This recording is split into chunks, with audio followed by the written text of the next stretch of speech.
नमस्कार, मी श्रुती राहुल बुलेटिनमध्ये आपलं स्वागत करते। सुरुवातीला महत्त्वाची घडामोड आहे। ख्रिश्चन समाजाच्याही जमिनी घेतल्या जातील ही पुढची पायरी असेल असं उद्धव ठाकरेंनी म्हटलंय। वक्फ सुधारणा विधेयकावरून ठाकरेंनी भाजपवर आरोप केलेला आहे। आधी वक्फ बोर्डाच्या जमिनी घेणार आणि त्यांच्या मित्रांना देणार असा हल्लाबोलही उद्धव ठाकरेंनी केलाय।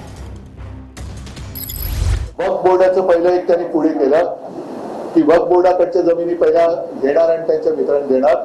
आणि मी तुमच्या लक्षात असेल, तुम्ही माझं रेकॉर्डिंग केलं असेल तर काढून बघू शकता की आता पुढची पायरी हे ख्रिश्चन कम्युनिटीकडे जेवढी जमीन आहे त्याच्यावरती घेतील, ती जमीन घेतील।